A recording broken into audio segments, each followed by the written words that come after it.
Era mi primer caso oficial y Harlow Trombley me llama para averiguar quién lo quería muerto. Fui a su casa y conocí a todos. Harlow me ofreció jugar al billar, pero preferí echar un vistazo a la casa. Más tarde me quedé a cenar y luego de comer, Harlow nos ofreció a todos coñac. Todos aceptaron, menos yo. Después empecé a buscar a Harlow, no lo encontraba y de repente todos escuchamos un grito. Desesperadamente fuimos corriendo hacia el vestíbulo y estaba Harlow tirado en el piso.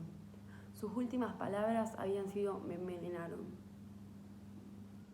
Llamamos a la policía, estaban todos preocupados, pero mientras tanto interrogué a todos.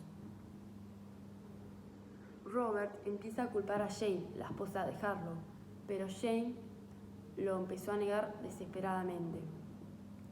Al día siguiente fui a ver a Jenkins, el jardinero. Me dijo que había arsénico en el invernadero, así que mi conclusión había sido que lo envenenaron con arsénico. A los segundos me llama Jennifer Mulche para que averigüemos el caso juntos, pero no acepté y preferí a la casa de Harlow.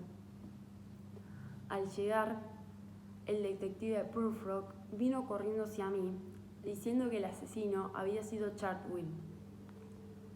Vimos y Chartwell se estaba escapando en su auto, y Prufrock lo siguió. No le hice mucho caso, estaba segura que estaba siguiendo una pista falsa, así que me fui a mi casa. Más tarde volví, no había nadie. Entré y de repente sentí un arma en la espalda. Mataron a una silla y me taparon los ojos.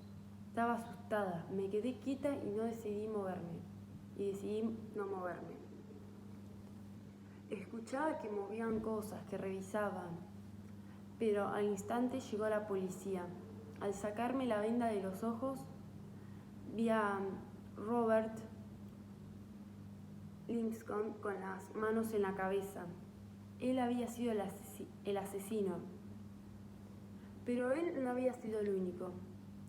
Angela, la sobrina de Harlow, también había sido la culpable de la muerte de Harlow, así que los arrestaron y se los llevaron. El millonario Harlow Tromber me contrató para intentar descubrir quién había intentado asesinarlo. Pero antes de entrar en el caso, me enteré que le habían echado arsénico en el cognac. Dentro de los sospechosos estaba su mujer Jane y sus sobrinos Angela y Chartwell. Lo primero que hice fue ir a hablar con Angela, quien me negó totalmente que lo había asesinado a Harlow. Luego salí a hablar con Jane, quien estaba con un abogado en la oficina. Luego me encontré a Chartwell, que estaba muy apurado, pero lo que me pudo decir es que vio a Robert salir del invernadero y dirigirse hacia la mansión, que para él había sido Robert quien había intentado asesinarlo. Luego apareció Prufrock, quien me dijo gritando que había sido Chartwell quien había asesinado a Harlow. Para mí estaba siguiendo una pista falsa, entonces yo decidí seguir buscando por mi parte. Me dirigí hacia la mansión y toqué varias veces el timbre y descubrí que la puerta estaba abierta. Entré y me dirigí hacia la biblioteca, donde en un momento me pusieron un arma en el hombro. Me sentaron en una silla y me taparon los ojos. Yo escuchaba ruidos de que estaban revisando el escritorio de Harlow. Al intentar quitarme la venda, descubrí que no estaba más en la mansión, estaba en un hospital. Y al abrir los ojos, un médico se me acercó a darme una carta que decía que si yo no dejaba el caso, iba a terminar en el cementerio. Yo decidí apurarme a terminar el caso y lo primero que hice al salir del hospital es llamar a Jennifer. Me contestó el padre diciendo que habían resuelto el caso. Le pregunté cómo lo habían hecho y me contó que Jennifer estaba en el cine y detrás de ella estaba Angela y Robert hablando del crimen perfecto que habían cometido. Me llamaron para resolver un caso, que era sobre Harlow Trombley, y él decía que su vida estaba en peligro, pero yo no acepté y decidí averiguar más. Al día siguiente me levanto y recibo un llamado de John Mackley, quien era el abogado de Trombley. Él me comenta y me dice que Harlow había sido asesinado, que lo habían envenenado, echando un arsénico en su bebida. Yo no lo podía creer. Cuando él me llamó y me dijo que su vida estaba en peligro, pensé que no era verdad. Maggie me comenta que la policía sospecha de su mujer Jane, pero era uno de los invitados, además de sus sobrinos Charles, Angela y el novio, el Dr. Robert Linson. Terminé de hablar con Maggie y me dirigí a la casa de Thurman para ver si encontraba más respuestas. Allí estaba Elga, lo cual me dijo que el día del asesinato estuvo con Jennifer Mudge, la detective, preparando la cena, pero creía que había sido Robert el que puso el arsénico en su bebida, porque había algo en él que no le cerraba. Me dirigí hacia la puerta, donde me encuentro a Charwell. Le hice un par de preguntas, lo cual me responde lo mismo que Elga, que creía que había sido Robert el que puso el arsénico en su bebida, porque lo vio que venía corriendo del invernadero. Charwell se va. En dirección a la biblioteca viene corriendo a Frogwood, gritando que había resolvido el caso, echándole la culpa a Charwell. Pero yo creía que no había sido él. Tenía cosas que hacer, entonces me dirigí a mi casa.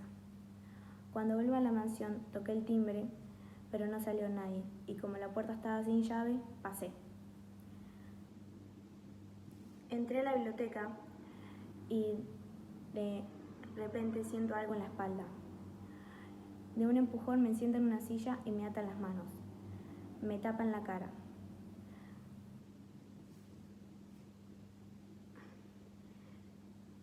Me quedé sentada sin moverme. Escuché una voz conocida y un grito. Me saqué la venda y estaban todos. Ahora sí teníamos que llegar al final del caso. Entre gritos y gritos me di cuenta que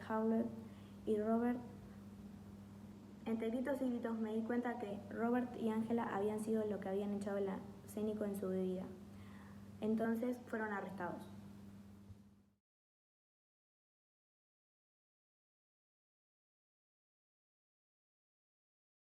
La novela de aventura es un género literario que narra los viajes, el misterio y el riesgo.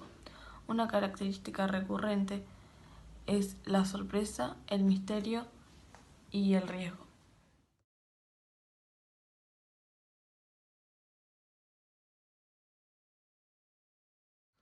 Al sentir un arma en el hombro, me presenté una situación de riesgo.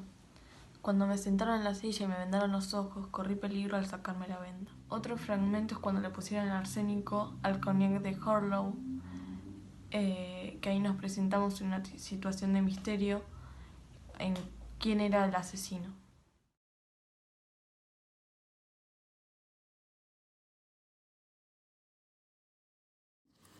Nos genera misterio e intriga y también nos hace pensar que estamos dentro de la novela, ya que nosotras somos las narradoras.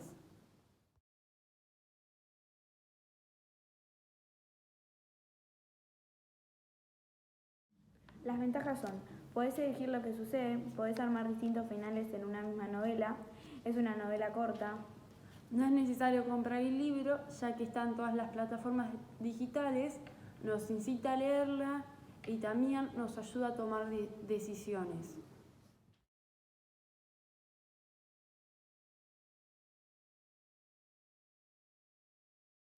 Los valores morales eran que los niños de la década 1980 casi ni leían, y el Estado benefactor suministraba los libros. El interés se concentraba en la televisión. Esto sigue vigente porque la televisión sobrepasa la literatura.